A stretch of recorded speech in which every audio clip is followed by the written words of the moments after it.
Well, ladies and gentlemen, I think one of the remarkable features of this assembly is how in multiple ways Greenland has presented its new level on the Arctic and the global stage. And we will now have the privilege of a dialogue with the first generation of diplomatic representatives of Greenland in different parts of the world, heading the office in Washington, in Brussels, in Reykjavík. Please come on the stage in Reykjavík and also in Copenhagen. And this session is primarily an opportunity for you in the audience to ask questions of these very impressive, capable diplomats who have the task of representing the government of Greenland and the people of Greenland in the diplomatic corridors of the countries I mentioned. I will start by asking you have the names here, so I'm not going to waste time by going through the titles and the names. So I will simply ask each of you, starting at the end, to explain briefly your task and your challenges in your respective positions, and also if you want to reflect on the status of Greenland in the world. And after that, we will open the floor for questions. And please be quick on your feet so we can have a constructive dialogue between you and the new and the first generation of diplomatic representatives of the country of Greenland. Please. Okay. Well, thank you very much. I'm the last one, actually. I'm Lida, Lennert. I'm head of the Greenland representation in Copenhagen. And what's special about Copenhagen is that it's within the Kingdom of Denmark, or Greenland is based within the Kingdom of Denmark. And so it's the Premier of the government of Greenland, Mr. Olsen, that has the overall responsibility of the Greenland representation in Copenhagen. Another interesting element of the Greenland representation in Copenhagen is the fact that it's a North Atlantic house that we are based in. So the four governments actually decided that we should have a common profile, which is why we sit together in this grand old warehouse where trade with the North Atlantic islands took place more than 250 years ago. So this was where the ships that came and sailed to Greenland docked from. So it's an historic place where we are based. So we are there together with the Icelandic embassy, with the Faroese representation and the Greenland representation, and together we represent our North Atlantic islands and have this common profile in Copenhagen. And then in terms of what is it that we do and what is it that we represent in Copenhagen, well, it's a lot of storytelling on the government of Greenland's priorities and especially nowadays, which we've talked about a lot the last couple of days. The Arctic is a hot spot, and Copenhagen being a base where more than 120 embassies, foreign embassies are based, and the UN representation and the EU representation. There's a lot of diplomacy going on in Greenland, in Copenhagen. So a lot to explain and a lot of interest, foreign interest. Also in Denmark, which you would normally maybe not think. So a lot of storytelling and showcasing Greenland artists, Greenland scientists. So there's a lot of really public diplomacy reaching out to institutions, to partners and to allies around representing different countries. So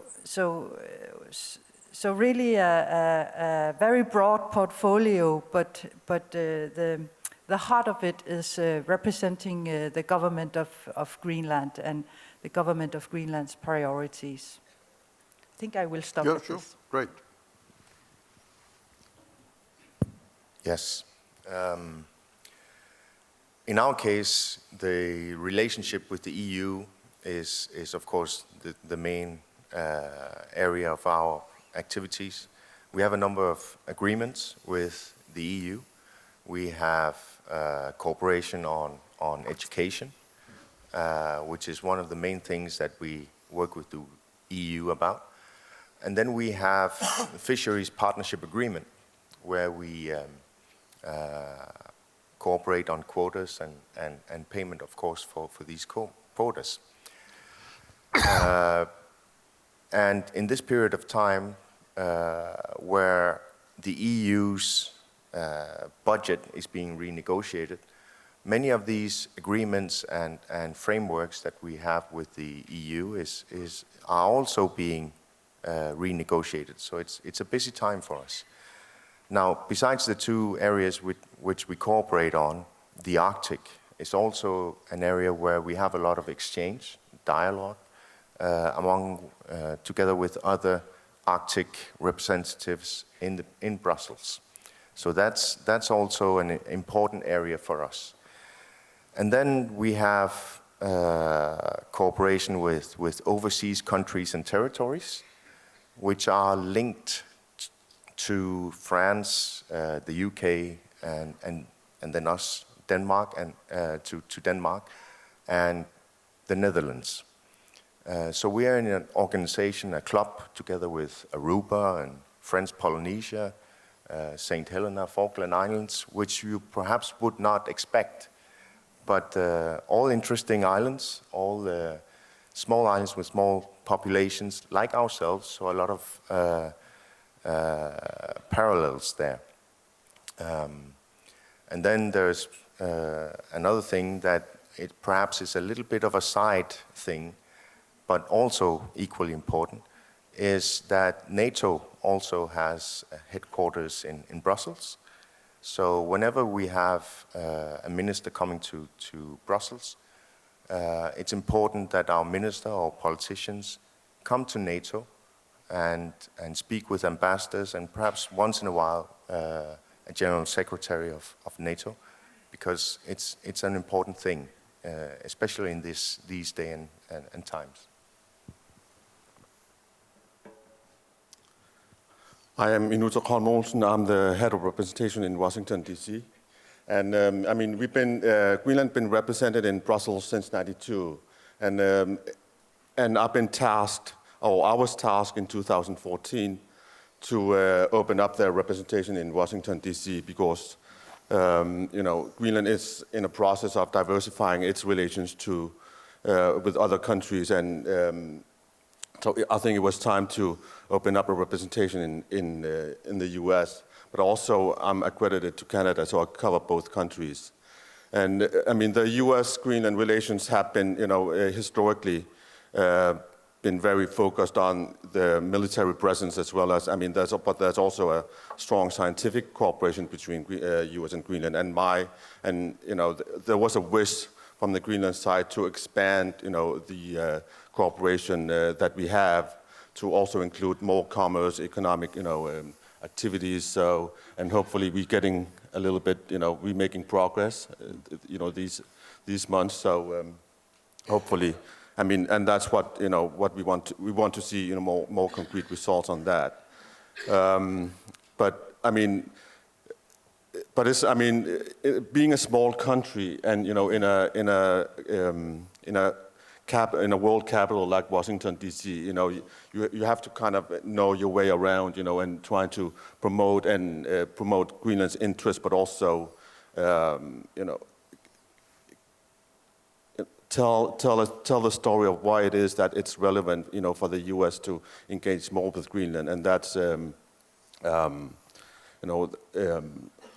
what we've been tasked with. So, but I think we're getting we're making progress, and there's still progress to be made. But I think the future looks promising and exciting because the reason why Greenland has opened up representations is that if we're not there, nobody else is going to represent us. Nobody knows what we're thinking. It's important to have your voice in different places where we are being present. So that's why I think we engage in this process of opening up representations abroad. Jacob. Thank you. My name is Isbosethsen, and I'm the head of the Greenland representation here in Reykjavík. The government of Greenland decided to open the representation 2 years ago, and last year, exactly 1 year ago, during the Arctic Circle, our foreign minister and we had the pleasure to open the Greenland representation here in Reykjavík, and it has surely been a very exciting and hectic year. The government of Greenland and the government of Iceland has a joint declaration stating that our governments wish to cooperate more on fisheries, on environment, on infrastructure, on mining, on health, on culture, on education and science and climate and so on. So it's basically everything. But that is very positive because I think we have a unique history together, Iceland and Greenland, and it is different compared to my colleagues and the task that I have been doing the first year. When I arrived, there was simply an empty office. We had to put together a big reception during the Arctic Circle and to raise the awareness of why we are here. The first 3 weeks, I had nothing, just a table and a laptop, and we had to negotiate with our IT, for our bank system, for furnishing and so on. So compared to the normal task, there was a lot of practical things, and these things takes time, I can tell you that. So it has been a different experience. But we also have many agreements together with Iceland and Greenland, and many of them are also been doing in the regime of the West Nordic. So many of our agreements on these areas I just mentioned are also in cooperation with the Faroe Islands, Greenland and Iceland. And I think, and there's been many because it's a long-term relationship we have had in the West Nordic cooperation. So, and they goes many years back.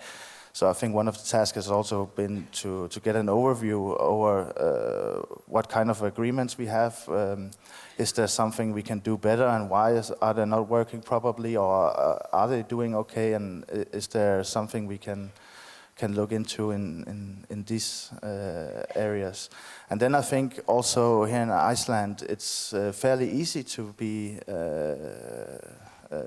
working in the Greenland representation because we share the same history in many ways.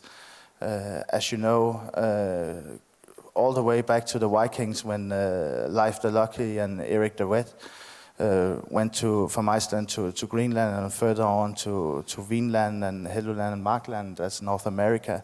And we can go 200 kilometers north of Reykjavík and see the ruins here in Iceland, and we can also see them in Reykjavík and close to Narsarsuaq in South Greenland. So we have a unique history that goes over 1,000 years back, and also up to these days where Iceland used to be a part of the Kingdom of Denmark.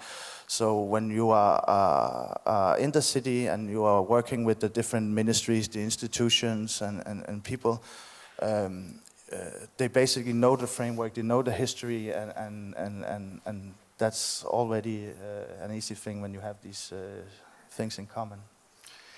Well, thank you very much. I hope the people with the microphones are here somewhere. Am I correct? Yes. So please raise your hands and stand up if you want to ask a question. And while we are looking for, let you also, yes, so we go there. Please. Yes, thank you very much. I'm James Stockan from the Orkney Islands. We share the same ocean, we share much of the same history, and it was lovely to hear our Minister from Scotland speaking about that, of our old connections. I'm just interested to know, as the tectonic plates of British politics change, we just would like to make sure that there is a way for us to share and collaborate and work with these people in the same ocean. And I'm just wondering if that has even been thought about by the people from Greenland. There's also something I'd like to say before you answer the question is, I'd like to thank Mr. Grimson particularly for taking very small communities and giving a stage for them, because I think that's what this Arctic thing is all about. And that's just a wonderful opportunity for us to meet each other and collaborate. Thank you. Anyone else wants to comment on that? Yeah. Yeah. That's probably me. Of course, I don't think it has escaped anyone's attention that something's going on the British Isles. And of course, that is also of importance for us, because if we are to get concrete, the trade framework Greenland has with the UK goes through EU legislation. And of course, that is something we have to look at with regards to finding a way after Brexit and finding a way how we can trade with each other and cooperate with each other. And that is something we're doing. So there have been some extra trips to London, also for us, in the last year or so. And it looks promising. We will continue to talk with each other, and there are concrete steps towards also finding a relationship after Brexit. And that is also one of our tasks. I didn't mention it earlier, but we will secure that, try to secure that the UK is also aware of the Arctic afterwards. Usher, can we bring the microphone? No, yeah. And if there are people at the back, please raise your hands clearly so we can bring the microphone there. Yeah, please. Well, thank you very much. Well, I would just like to say first that I'm not sure that the four of you realize the historic significance and the beauty of seeing the four of you sitting together as the representatives of your country. Well, Inuuteq, you said that one of your tasks was to raise the interest of the US in Greenland. Well, I have to confide in you that I think you have been particularly successful if one should judge by the remarks of President Trump. But my question to you is, how do you, in your dealings with the US, how do you interact with Denmark? And perhaps somebody else would like to answer another question. Is Greenland intending to open a commission in some other country, perhaps China?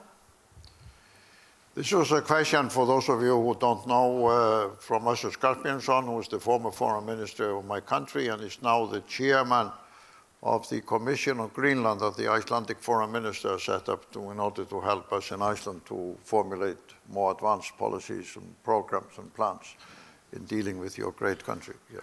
I mean, the formal kind of legal framework for us, being able to open up representations is that in the Self-Rule Act of 2009, there's an article, states what it is that we can do ourselves, and basically it says that we can operate in all those areas that Greenland has taken responsibility of.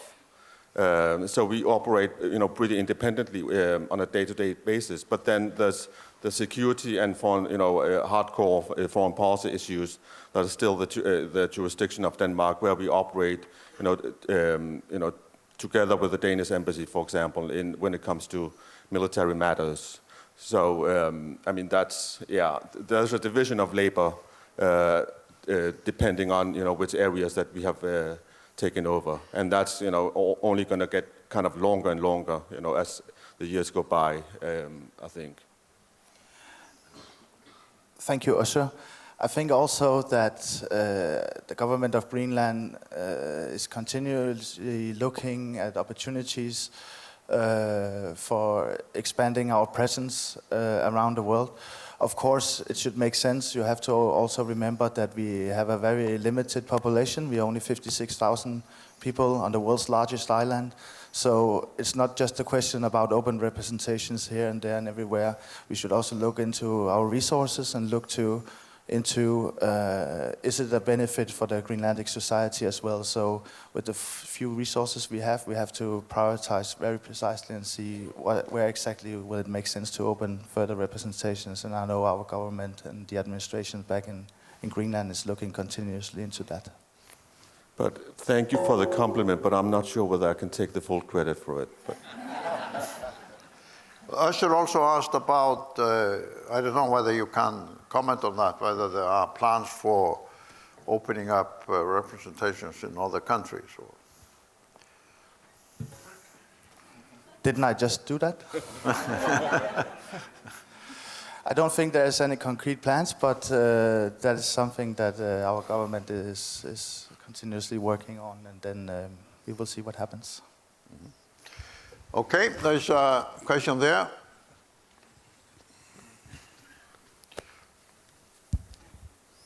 Thanks. Federico Petroni, Limes, Italian Review of Geopolitics. So let's go directly into the question.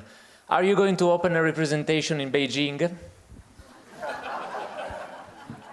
First of all, I don't think it's our task as head of representations to decide if we are going to open a representation in Beijing or not.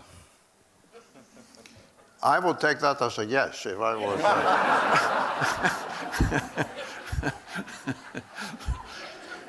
Okay, yes. Yeah. Hello, I'm Matisena from Switzerland, and I was wondering how Greenland was thinking about building and reinforcing cultural and diplomatic ties to the Canadian Arctic and the Inuit Mininnguaq. Very good question. I mean, we have, long-standing relations, especially people-to-people contact, and also agreements, with Nunavut and other provinces and territories, as well as regular contact with the federal Canadian government. So because we have a lot of similar issues as well as challenges with the Arctic Canada. So it's an ongoing process, but I think what we're seeing, these years, but also, thanks to President Grimson, is to, I think we're seeing that the Arctic is getting more cohesive in some ways, so as people become more aware of, the issues that the Arctic is facing, we're also beginning to see that, okay, there's areas where we can cooperate more effectively. So I think, check back, in a couple of years and see what the results are. Okay, more questions? Yeah. Bertel Holin from University of Copenhagen. I would just put a question regarding China again.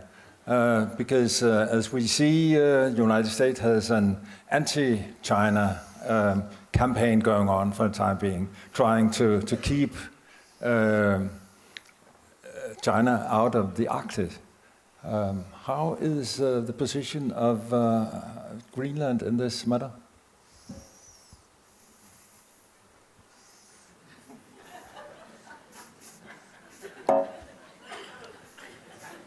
No, Thank you very much for this very interesting question. I think both our foreign minister and our premier of Greenland yesterday and the day before touched upon these questions, and I think also both of them said that in Greenland we don't discriminate, for instance, when we are talking about trade. We have a lot of exports of fisheries products to China, to Japan, to Korea. And as long as corporations or other countries are following our rules and regulations set by the Parliament of Greenland, Inatsisartut, and the government of Greenland, Naalakkersuisut, everybody is welcome. Of course, should there be any security issues, problems, or anything, we have a very good relationship with our friends and allies in the Kingdom of Denmark and via them as a part of NATO. So should there be any security issues, I'm pretty sure that our governments are very well coordinating on civil issues, whether it's from China, from Asia, from Russia, from US, or from the European Union. all in all, it has to benefit the people of Greenland who we are trading with. So I think that will answer your question.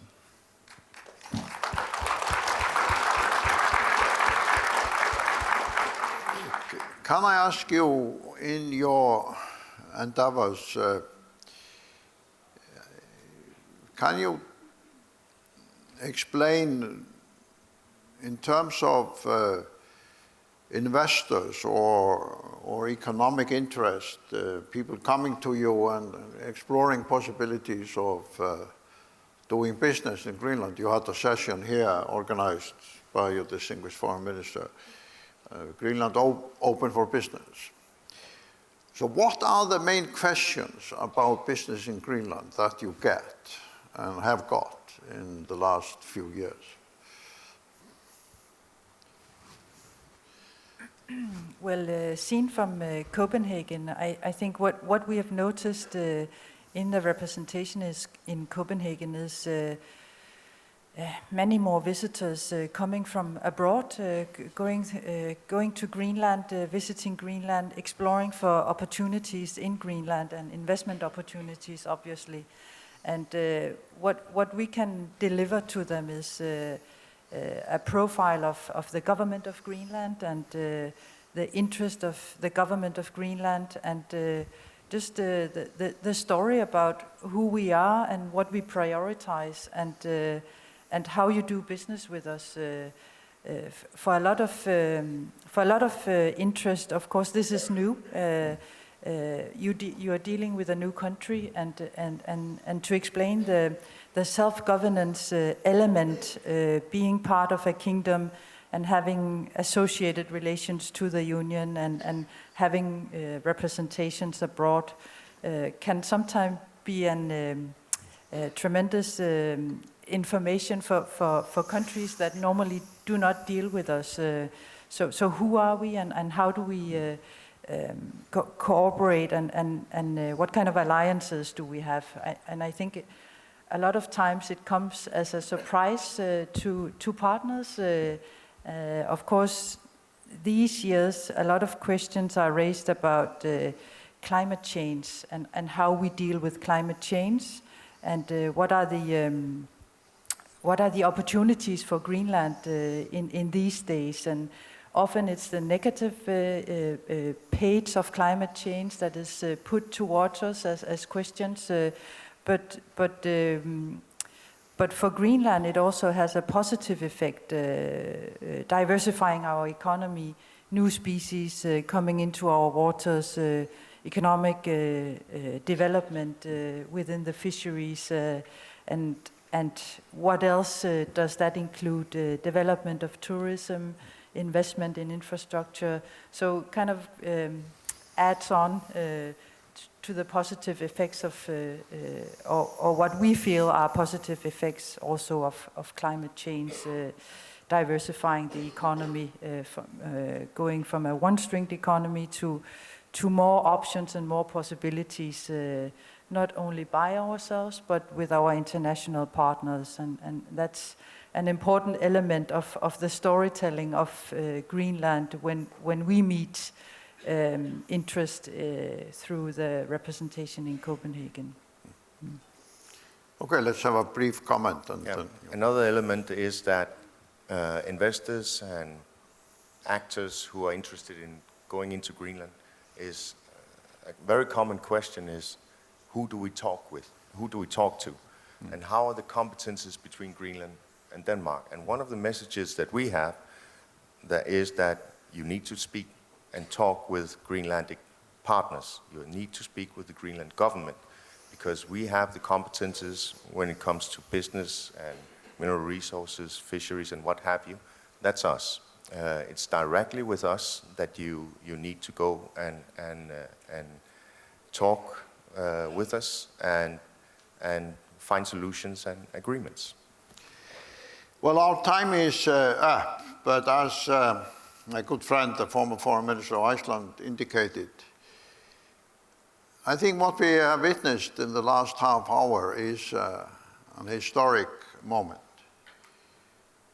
There have been a number of other historic moments during this assembly. But I think this is the first time all of you are on stage together. And it's clearly the first time in the history of Greenland that the diplomatic representatives come together on a stage at an international conference. It's important for the Arctic, but also because we have